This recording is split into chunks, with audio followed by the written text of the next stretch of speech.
मुझे social work में interest है। ध्रुव, पढ़ाई के बाद मैं अपना सारा समय सोशल कॉज को देना पसंद करती हूँ। हाँ मैं समझता हूँ, पर असाइनमेंट सबमिट करने में केवल 2 ही दिन बचे हैं। प्लीज तुम संभाल लेना। पिछले 3 सेमेस्टर से तुम ही मेरी मदद कर रहे हो, इस बार भी देख लेना। इतना कहकर जैस्मीन ध्रुव के काफी करीब आ गई। जैस्मीन और ध्रुव दोनों ही एमबीए कर रहे थे और ये उनका आखिरी सेमेस्टर था। ध्रुव जैस्मीन को चाहता भी था और उसके नखरे भी उठा रहा था। हालांकि अभी तक कुछ कह नहीं पाया था। वो एक साधारण सी फैमिली का सीधा साधा लड़का था। वहीं जैस्मीन बेहद खूबसूरत, अल्हड़ और लापरवाह थी, जिसे पढ़ाई से ज्यादा गरीब बच्चों को पढ़ाने में इंटरेस्ट था। और पिछले 2 सालों से उसके सारे काम ध्रुव को ही करने पड़ रहे थे। जैस्मीन के नाजुक हाथों का टच ध्रुव को अच्छा लग रहा था, पर अगले ही पल जैस्मीन छिटक कर ध्रुव से दूर हो गई। सामने से कार्तिक आ रहा था। हाय कार्तिक, कैसे हो? जैस्मीन ने कार्तिक को ग्रीट किया। कार्तिक हमेशा ही गलत वक्त पर आ जाता है और ध्रुव को इस बात से भी नफरत थी कि जैस्मीन इस कार्तिक जैसे लड़की को इतना भाव क्यों देती है। ध्रुव ने कई बार नोटिस किया है कि कार्तिक के आते ही जैस्मीन ध्रुव से थोड़ी दूरी बना लेती है। कार्तिक ध्रुव की क्लास में ही पढ़ता था, लेकिन ध्रुव और कार्तिक दोस्त नहीं थे। कार्तिक एक रिच फैमिली का निहायती बिगड़ा हुआ लड़का था और कॉलेज के सारे मवाली लड़कों का लीडर भी। कार्तिक और ध्रुव के बीच कोई बात नहीं हुई और आधे मिनट में जैस्मीन कार्तिक को विदा कर ध्रुव से बोली, ध्रुव चलो, तुम प्लीज संभाल लेना, मुझे जाना है, बाय। ध्रुव बस मुस्कुराकर रह गया। ध्रुव पूरा दिन अपने और जैस्मीन के असाइनमेंट पूरे करने में लगा हुआ था।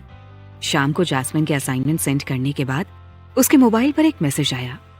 ध्रुव ने देखा, मैसेज एक पेड पॉर्न साइट से आया था। किसी ने ध्रुव के नाम पर एक एंट्री पास खरीदा था। ध्रुव की कुछ समझ में नहीं आ रहा था। मैसेज में दिए गए लिंक पर क्लिक करने पर ध्रुव ने जो देखा उसे देखकर ध्रुव की आंखें फटी की फटी रह गईं। यार she so hot. Hey sexy, तुम अभी तक कहाँ थी? तुमको अपनी ऑनलाइन अवेलेबिलिटी बढ़ानी चाहिए। लेट नाइट कैफेटेरिया में बैठे ध्रुव को इस तरह के कमेंट्स सुनकर घुटन हो रही थी। ध्रुव गुस्से, निराशा और घुटन के साथ अपने फोन को घूरे जा रहा था। स्क्रीन पर अजीब अजीब कमेंट्स आ रहे थे। कमेंट्स पढ़ने में जितने घटिया लग रहे थे, उससे भी ज्यादा वॉइस कमेंट्स सुनकर ध्रुव को गुस्सा आ रहा था। कैफेटेरिया के एक वेटर ने ध्रुव को काफी देर से इतना सीरियस बैठे देखा तो उसने ध्रुव से पूछ ही लिया, सर आपको कुछ चाहिए? वेटर के आने से ध्रुव को कुछ होश आया, लेकिन ध्रुव ने कुछ भी जवाब नहीं दिया। वेटर कुछ सेकंड्स इंतजार करके चलता बना। तुम्हें क्या समझता था और तुम क्या निकली जैस्मीन? तो ये था तुम्हारा सोशल वर्क? पिछले 2 सालों से तुम सिर्फ मुझे यूज कर रही थी। ध्रुव टूट चुका था। शाम को मोबाइल पर आए लिंक खोलते ही ध्रुव को बहुत बड़ा शॉक तब लगा जब उसने देखा कि उसकी गर्लफ्रेंड जैस्मीन अपने स्ट्रिप शो का प्रमोशन कर रही थी और जो आवाजें ध्रुव के कानों में पड़ रही थी वो उन व्यूअर्स की थी जो जैस्मीन के परफॉर्मेंस को लाइव देख रहे थे। ध्रुव जानता था कि स्क्रीन पर जैस्मीन को एक एक कर अपने कपड़े उतारते देख रहे लोगों के मन में क्या चल रहा होगा, और इस बात से ध्रुव को और भी ज्यादा घुटन हो रही थी। ध्रुव इतने शॉक में था कि उसे कुछ भी समझ में नहीं आ रहा था। वो बस यही सोच रहा था कि जिसे उसने इतना चाहा, वो लड़की उसके साथ ऐसा कैसे कर सकती थी। ध्रुव के सवालों के जवाब सिर्फ जैस्मीन ही दे सकती थी। लेकिन इससे पहले कि ध्रुव जैस्मीन को फोन करता, किसी अननोन नंबर से ध्रुव को फोन आया। हेलो, ध्रुव ने कहा, पर दूसरी तरफ से किसी के हंसने की आवाज सुनाई दी। तो ध्रुव, कैसा लगा आज का show? I hope you had a great time. इतना कहकर उस शख्स ने फोन काट दिया। तभी ध्रुव की नजर स्क्रीन पर चल रहे वीडियो पर पड़ी, जिसे देखकर वो दंग रह गया। उसका चेहरा गुस्से से लाल हो गया था। ओह, तो ये है तुम्हारा खेल कार्तिक। ध्रुव ने कभी सोचा तक नहीं था कि जैस्मीन इस तरह की लड़की होगी। ध्रुव शॉक्ड था। तभी कार्तिक का मैसेज स्क्रीन पर दिखा। You are mine beauty and I want to see you in my bedroom. उसके साथ ही स्क्रीन पर एक और मैसेज पॉप हुआ। कार्तिक सेंट 20,000 रुपीज ये देखकर ध्रुव ने अपना फोन उठाया और कैफेटेरिया से बाहर निकल गया। तुम पैसों की भूखी थी जैस्मिन, मैंने तुमको समझने में भूल कर दी। कैफेटेरिया के बाहर कुछ दूर जाकर ध्रुव रुककर सोच रहा था कि जैस्मिन से बात कर उसे बता दे कि वो जैस्मिन की असलियत जान चुका है। जैस्मिन, आज मैंने तुम्हारा असली चेहरा देख लिया है। तुम पैसों के लिए इतना गिर जाओगी ये नहीं सोचा था। लेकिन इससे पहले कि ध्रुव अपनी बात पूरी कर पाता, जैस्मिन ने उसे बीच में ही काटकर हंसते हुए कहा, ध्रुव तुम तो बुरा मान गए, मैं तो बस सोशल वर्क कर रही थी। अच्छा हुआ तुम्हें सच पता चल गया। मैं तुम्हारी पर्सनालिटी को देखकर तुम्हें कोई पैसे वाला लड़का समझ बैठी थी, पर तुम थे फटीचर। खैर, तुमने मेरी काफी मदद की। आज के बाद मुझसे मिलने की कोशिश मत करना, मैं कार्तिक के साथ हूँ। इतना कहकर जैस्मिन ने फोन काट दिया। ध्रुव को समझ आ गया था कि वो आज तक गलत इंसान से प्यार कर बैठा था और जैस्मिन को उसके इमोशंस की वाकई कोई परवाह नहीं थी। वो सिर्फ अपना मतलब निकाल रही थी। ध्रुव को जैस्मिन की बात चुभ गई। वो यही सोच रहा था कि पैसा कितना जरूरी है। क्या पैसों के लिए जैस्मिन जैसी गुड लुकिंग लड़कियां इतना गिर सकती हैं? कोई मजबूरी नहीं, कोई दिक्कत नहीं, बस अपने खर्चों को पूरा करने के लिए किसी पैसे वाले लड़के से दोस्ती कर लो या घिनौनी हरकत कर पैसे कमा लो।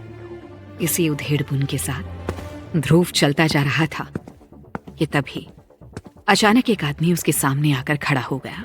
क्या तुम ध्रुव हो? उस शख्स ने ध्रुव को रोककर पूछा। ध्रुव पहले से ही बहुत परेशान था, इसलिए उसने उस अनजान आदमी की बात को अनसुना कर आगे बढ़ने का फैसला किया। ध्रुव को ऐसे चुपचाप जाता देखकर उस शख्स ने पीछे से कहा, मुझे तुम्हारे पापा ने भेजा है ध्रुव। लेकिन जब ध्रुव ने उसका कोई जवाब नहीं दिया तो वो आदमी आगे से बोला, क्या तुम उनके बारे में कुछ जानना नहीं चाहोगे ध्रुव? पापा? ये शब्द सुनते ही ध्रुव थोड़ा ठिठक गया। उसके पापा बचपन में मर चुके थे। माँ ने बताया था कि उसके पापा के मरने के बाद वो नाना नानी के पास वापस आ गई थी। ये सुनकर ध्रुव उस आदमी की तरफ देखकर बोला, मेरे साथ खेलना बंद करो, मैं वैसे ही बहुत परेशान हूँ। मेरे पापा इस दुनिया में नहीं हैं और मुझे उनके बारे में कुछ नहीं जानना। क्या हम 2 मिनट बात कर सकते हैं? उस शख्स ने बहुत शराफत से पूछा। बोलो। ध्रुव ने झिड़कते हुए जवाब दिया, मेरा नाम निहाल है, मैं तुम्हारे पापा का खास हूँ। मुझे नहीं पता कि तुम्हें तुम्हारे पापा के बारे में क्या बताया गया है, पर उन्होंने मुझे तुम्हारे पास भेजा है। निहाल ने उसे समझाते हुए कहा। ध्रुव ने निहाल को देखा। इस शख्स को उसने पहले कभी नहीं देखा था। अब ध्रुव को याद आया कि पिछले कुछ दिनों से कुछ लोग उससे बार बार टकरा रहे थे।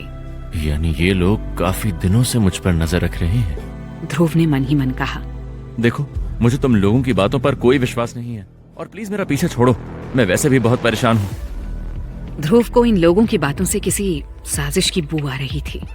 वो जल्दी से जल्दी इन लोगों से अपना पीछा छुड़ाकर निकल जाना चाहता था। हमें पता है तुम क्यों परेशान हो। इतना कहकर उस शख्स ने कुछ ही दूरी पर कार में बैठे अपने साथी को इशारा किया और तुरंत ध्रुव के मोबाइल पर एक मैसेज आया। INR 10 crore credited on your account number 322317। Message देखकर ध्रुव हैरान था। उसने इतनी बड़ी रकम केवल अपने सपनों में ही देखी थी। सही कहें तो वो अभी भी जीरो गिनने की कोशिश कर रहा था। ये कोई नई साजिश थी या ध्रुव की जिंदगी कोई नया खेल खेल रही थी? आखिर कौन थे ये लोग? क्या चाहते थे? और ये पैसे उसे किसने भेजे थे?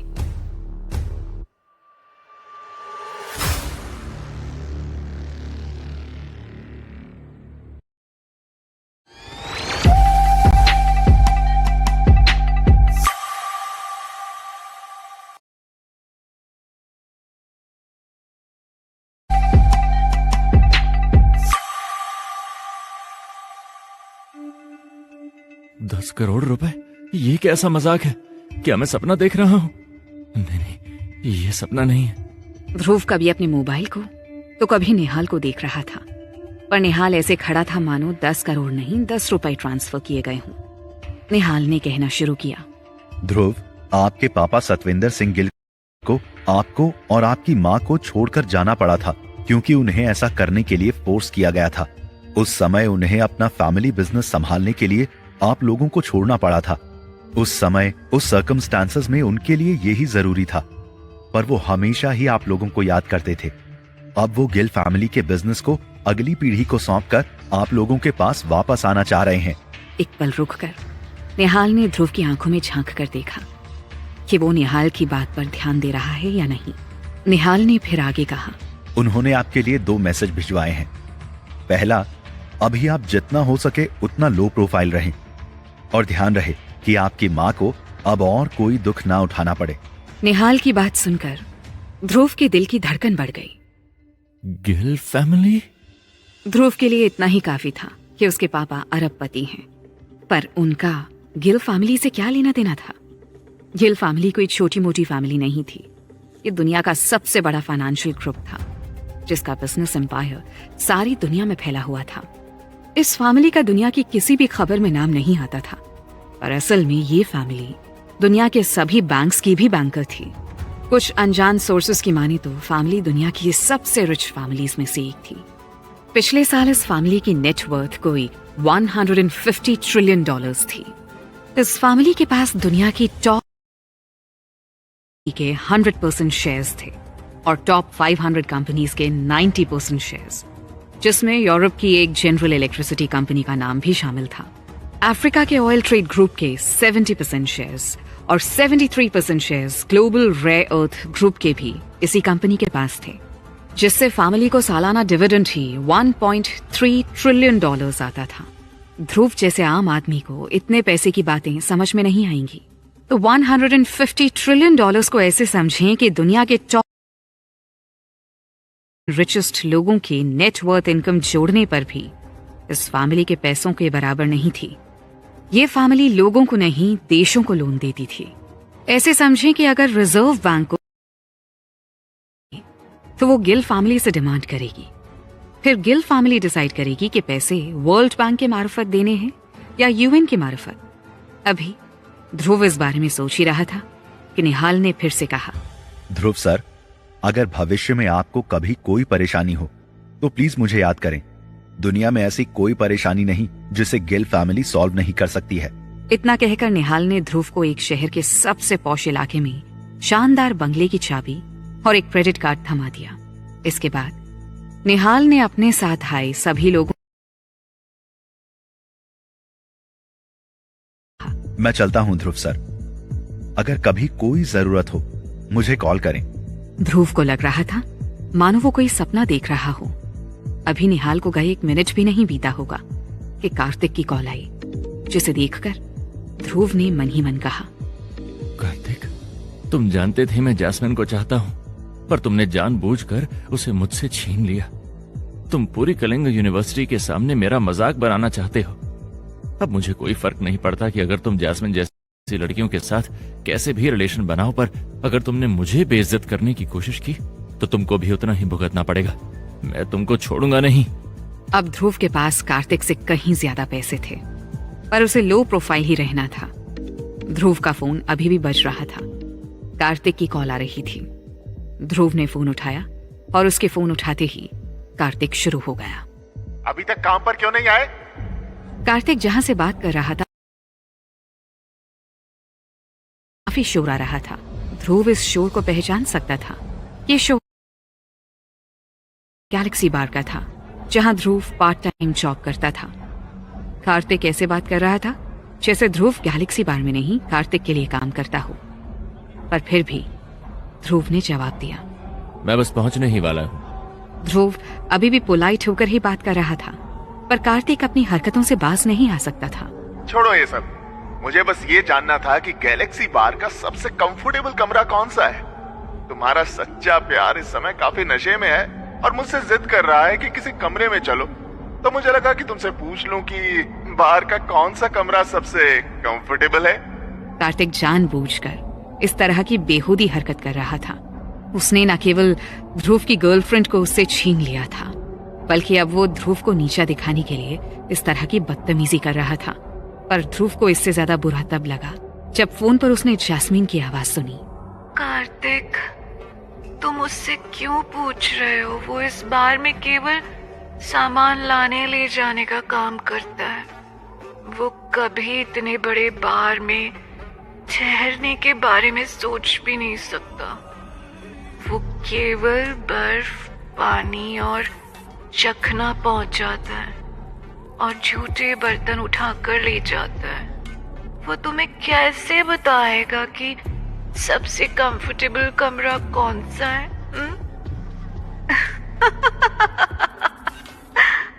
इतना कहकर जास्मिन जोर से हंसी और फोन काट दिया। कार्तिक ने जानबूझकर ध्रुव को छेड़ा था। ध्रुव बस खून का घूंट पीकर रह गया। अभी ध्रुव खुद को संभाल भी नहीं पाया था कि जास्मिन का मैसेज आया। ध्रुव गिल, दोबारा कभी यूनिवर्सिटी में किसी को मत बताना कि कभी मैं तुम्हारी गर्लफ्रेंड थी। मैं अब कार्तिक के साथ हूँ और मैं नहीं चाहती कि हमारे रिलेशनशिप के बारे में सुनकर वो हर्ट हो। ध्रुव जास्मिन से और कोई बात नहीं करना चाहता था, पर फिर जास्मिन वो पहली लड़की थी जिसे ध्रुव ने चाहा था। क्या तुम्हारे कार्तिक से पहले रिलेशन थे? जिस पर थोड़ी देर बाद जास्मिन का जवाब आया। हाँ, पहले से ही। सही कहूँ तो मेरे कार्तिक के साथ तूफानी रिलेशन थे। उसके कारण 2 बार अबॉर्शन भी कराना पड़ा। नहीं तो तुम्हें क्या लगता है मैं तुम्हारी साथ 2 कौड़ी के फूल और टेडी से जी भर थी? इसके बाद जास्मिन ने एक स्माइली भी भेजा था। जास्मिन सच में बहुत बेहूदगी से जवाब दे रही थी। ध्रुव गुस्से में कांप रहा था। ये अच्छा था कि जास्मिन जैसी लड़की की सच्चाई समय पर सामने आ गई। अब ध्रुव के पास पैसा था और वो दुनिया के सबसे रिच फैमिली को बिलोंग करता था। आज ध्रुव अपनी जास्मिन पर उतना ही नाराज था जितना अपनी किस्मत पर खुश था। इसके बाद ध्रुव यूनिवर्सिटी कैंपस के पिछले गेट से बाहर निकलकर शहर की सबसे महंगी वाइन शॉप से 1965 की मार्टिनी लेकर आ गया और बास्केटबॉल कोर्ट में बैठकर अकेला पीने लगा। अभी ध्रुव ने पीना शुरू ही किया था कि उसके रूममेट का मैसेज आया। ध्रुव, तुम्हारी मम्मी तुम्हें महीने का खर्च देने यहाँ यूनिवर्सिटी कैंपस में आई है। तुम कहाँ हो? इस अधूरी कहानी का पार्ट 2 देखने के लिए पिंकी_टून्स चैनल को सब्सक्राइब कीजिए और बेल